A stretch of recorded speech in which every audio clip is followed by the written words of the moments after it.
ṣe ẹni tí wọ́n pè ní Ọlọ́run Olúwa kò ń ṣe tó weak tí ẹni láti máa jà fún. Ṣebí Ọlọ́run ni ó dá ayé àti ọ̀run, àbí kò táwọn ń preach ni ẹ o. So Ọlọ́run tó dá ayé àtọ̀run yẹn nìyàn kan wá máa ní wá jókòó sínú ìlú kan wá ní pé wọ́n fẹ́ jà fún Ọlọ́run. Ìyẹn gan-an ó lè jẹ́ kí Ọlọ́run kó bínú sí. Ẹ káàbọ̀ sí ìkànnì Orílómọ̀sìn.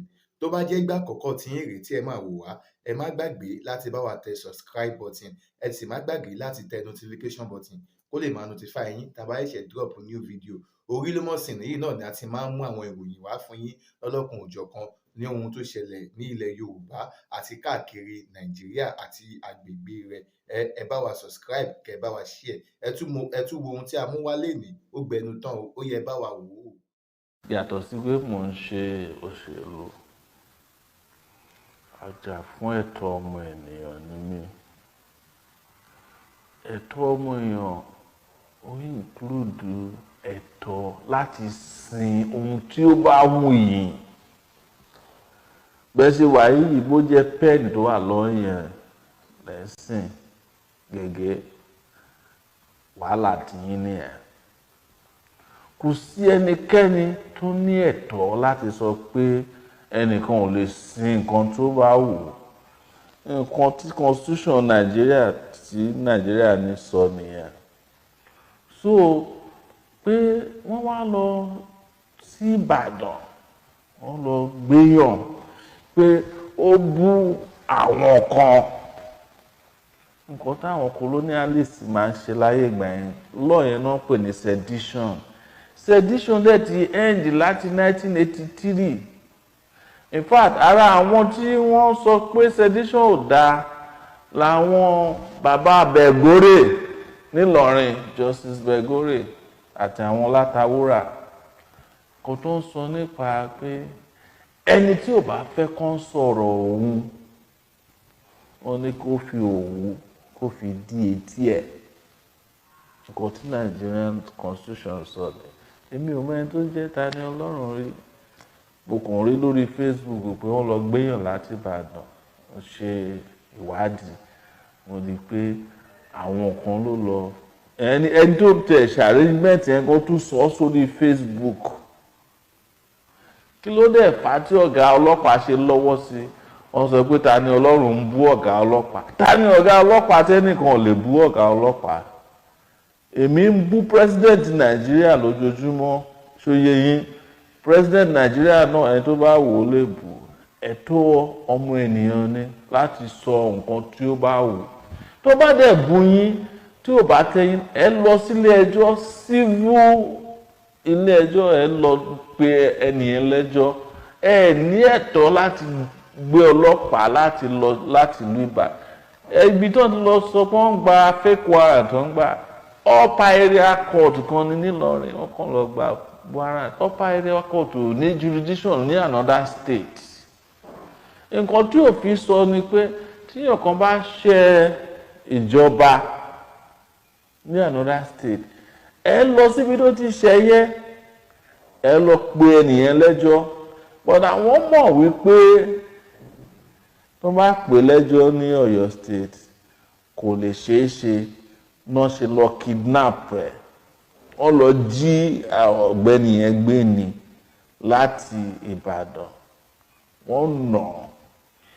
Nígbà tó ń dé, wọ́n sáré ṣe kangaroo court, wọ́n gbé lọ síwájú májèlé. Ojú tún wò mí, mo kí yín bójú tẹ fi wò mí ò ní fọ́, bẹ́ẹ̀ náà ni títí ẹ fi ń gbọ́ mi kò ní di láṣẹ aláwòrán bí. Àwa báyìí náà ni wọ́n máa ṣe nǹkan láàbí, kò ní kọ́gun sọ́ọ̀dẹ̀ kó wa wá. Ẹ má gbàgbé pé bí ẹ ṣe gbé ń wò mí yìí, ẹ bá mi subscribe, ẹ bá mi subscribe, ẹ bá mi subscribe. Ire o. Ẹ jọ̀ọ́ ẹ bá mi subscribe. Wọ́n jù sẹ́wọ̀n. Wọ́n ti tú àwọn èèyàn wọn sínú ẹ̀wọ̀n. Bó ṣe ń dé lẹ́wọ̀n báyìí, wọ́n tún nà wọ̀ bọ́. Bá ṣe ń sọ̀rọ̀ yìí kò lè dìde lórí ẹsẹ̀ kan. But kò ń ṣe ìkíní tí àwa máa dá sí ọ̀rọ̀ àwọn èèyàn ní oríṣiríṣi. Ṣé bí mo ṣe wà yìí, gbóhùn yìí o, kẹjẹ́ mùsùlùmí o, bá jà fún yín. Tí wọ́n bá fi ọwọ́ lágbá yín lójú. Tẹ́ bá jẹ́ Christian ni o Christian ni máa jà fún yín bẹ́ẹ̀ jẹ́ ní ìṣẹ̀ṣe máa jà fún yín bẹ́ẹ̀ tẹ̀ sí nǹkan kan rárá tó bá fi owó lágbá yín lójú á jà fún yín àwọn tí wọ́n ṣe àṣemá. ẹ jọ̀ọ́ ẹ bá mi subscribe ẹ bá mi tẹ subscribe button yẹn. àṣírí wọn ti wá tún sìn ojoojúmọ́ ló wà lórí Facebook tó ń defend ara wọn pé eléyìí ṣọ̀rọ̀ ẹ̀sìn wọ́n bú bàbá wa ni o wọ́n bú màmá wa ni o kò dẹ̀ sí ẹni tó mọ̀yàn bú tó àwọn tó ń sọ̀rọ̀ yẹn ẹ mọ̀ pé Yorùbá wọn dùn dáadáa kò sí ẹni tí wọ́n lè bú wọ́n ní ó sun ìwé kan ni o àwọn náà wọ́n sun ìwé oríṣiríṣi lójoojúmọ́ wọ́n sun nǹkan eléégún ìmí inú wọn ń pààyàn lórí ọ̀rọ̀ ẹ̀sìn nǹkan tí a ní láti sọ fún un ni pé ṣé ẹni tí wọ́n ń pè ní Ọlọ́run Olúwa kò ń ṣe ẹni tó weak tí ẹ ní láti máa jà fún ṣebí Ọlọ́run ni ó dá ayé àti ọ̀run àbí kò táwọn ń píríṣì nìyẹn o so Ọlọ́run tó dá ayé àtọ̀run yẹn nìyẹn kan á máa níwájú kò sí. ẹ jọ̀ọ́ ẹ bá mi subscribe ẹ bá mi tẹ subscribe button yẹn ire o. nínú ìlú kan á ní pé mò ń fẹ́ jà fọ́lọ́run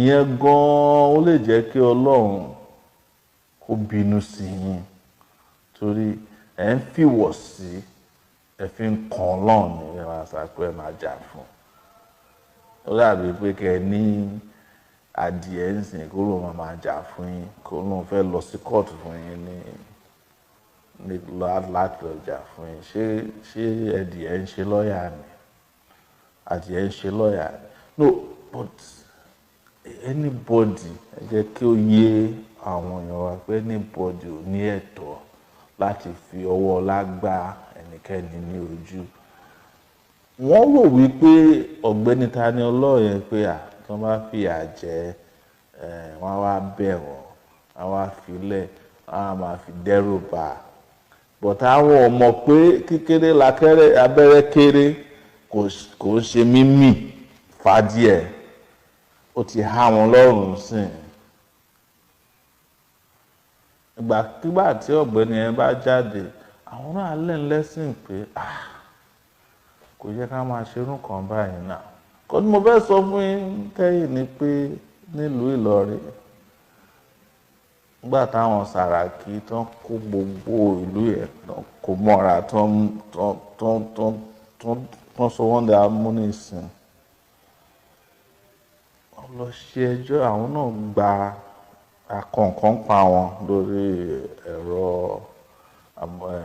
ayélujára wọ́n lọ pè alẹ́jọ́ same thing náà ni wọ́n lọ get magistrate kan ṣe wúrúwúrú àwọn wá ṣòwò rẹ o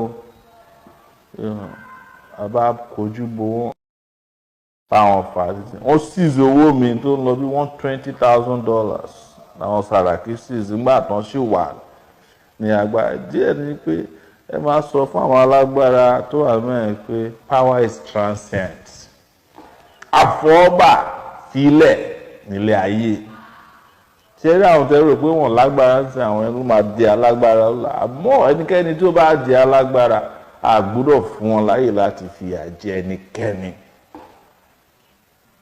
so nígbà tá a bá wọn fà títí àwa la bẹ̀rẹ̀ nǹkan tó ń pè lọ́tọ̀ gẹ́ nílùú Ìlọrin tá a fi gba ìlú Ìlọrin lẹ̀ lọ́wọ́ àwọn fámìlì Sàràkí tírẹ́yìn so kò ní ìsí wa ìgbà yẹn náà nígbà tá a lọ sí kóòtù wọ́n kó àwọn èèyàn wa wọ́n ná àwọn èèyàn wa wọ́n fẹ́ ná wọn fọ́ lójú ọlọ́pàá náà tẹ̀lé wọn gba ní fídíò fa arábìnrin kan láṣọ ya fún mi lórúkọ ẹ̀ ọmọ Ìlọrin ni ó tẹ̀lé wa kí ló dé máa seize owó oṣù rẹ̀ ìgbà yẹn mo wà l'Amẹ́ríkà gbàdá já ìjà yẹn tán làwọn ará Ìlọrin wò pé ó mà ṣeé ṣe láti bá àwọn Sàràkí jà bọ́ọ̀rọ̀ ó tó gẹ́ ṣe bẹ̀rẹ̀ nìyẹn o ó tó gẹ́ ròdì ń ṣe ó tó gẹ́ pọ̀tà àwọn olótó gẹ́ ń sìn wọ́n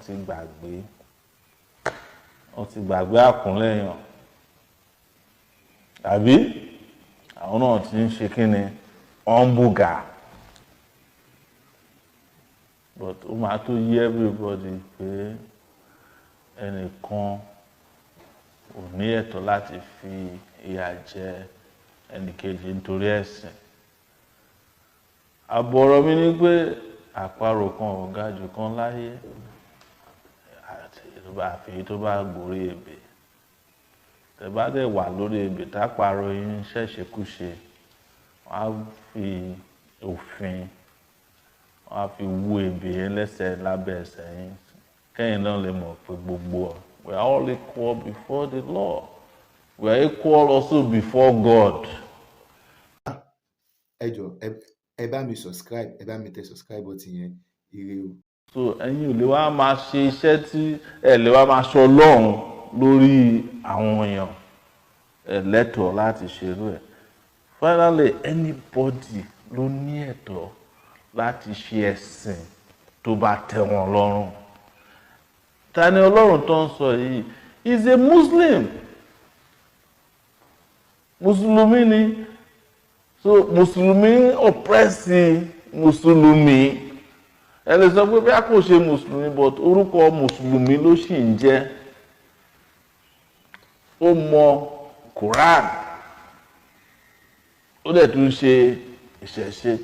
Kí ló ń bí wọ́n nú fún pé gbogbo àwọn tó ń ṣe Quran tó ń tún fi ewé àti egbò àti làpálàpá tí bí a ṣe wà ní ìṣẹ̀ṣe ti wà kí ẹni ẹ̀sìn tó délẹ̀ Yorùbá gbogbo ń tàṣírí wọn kó tó ń ta wọn lára rẹ̀ tí wọn ò fẹ́ sọ síta.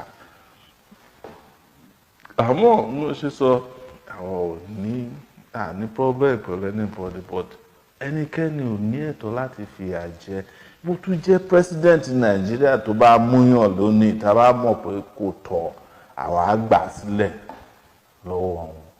Òun ni bàbá Fálànà ṣe dá sọ̀rọ̀ ẹ̀ pé àwọn gan wọ́n fẹnu ara wọn sọ pé Fálànà náà ti wá gba àwọn lẹ́rìí nílọrin nígbà táwọn kan fìyà jẹ wọ́n.